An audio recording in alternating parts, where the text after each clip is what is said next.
I think when you're doing a design, look is given. And what else are we going to contribute to this whole design?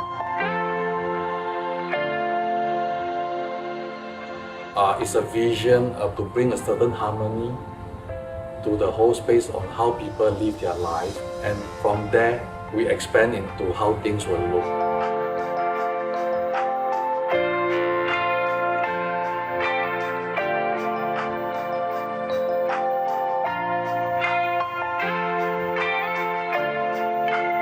And it's not just one person, these are for families. Most of them will be 3 generations. Each of these generations will have different requirements. You're buying a home, a house. It's not just a house, you're buying a lifestyle. So how do we overlay that whole lifestyle into these people's aspiration? And I think as a designer, we have responsibility to bring all this in.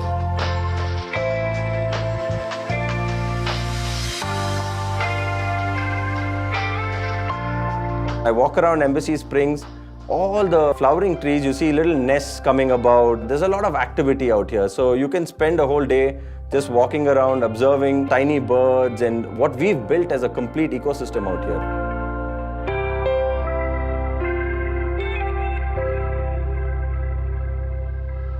We've planted a few hundred neem trees. So neem itself has a very cleansing effect to a lot of the gardens, to the air. The pest control is obviously natural because of neem, the fragrance that the leaves, and when the neem leaf sheds and falls onto the ground, a lot of insects and other things eat the neem leaves, and that automatically, it adds to the whole atmosphere, the ecology that we are trying to create in Embassy Springs.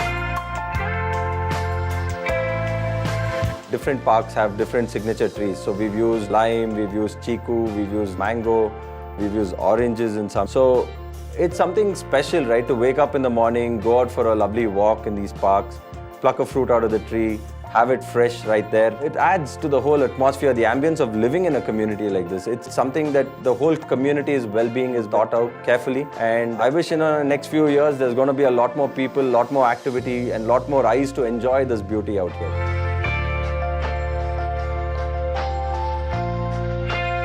When I first visited Springs about 5 or 7 years ago, when this land was, when the concept for Springs had come about, there were hardly any trees out here. It was just a barren grassland. And whenever it rained, we would see that surface runoff of water was huge. There was a very large quantity of water that would just run onto the roads and onto the drains, eventually flooding the local roads and stuff like that. But now we realize that after 1 or 2 years of this planting scheme that we've done, there's a lot of percolation of rainwater. So the runoff is reduced drastically.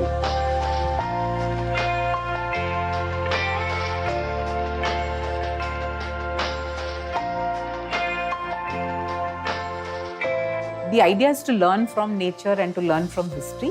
Approximately a 5-acre water body has been created, which is going to be fed with treated wastewater from the city, which is going to be brought from the Yelahanka tertiary treatment plant. So the water is already going to be of good quality, and then you're going to be using it to fill up a natural water body, which then allows for percolation, allows for biodiversity.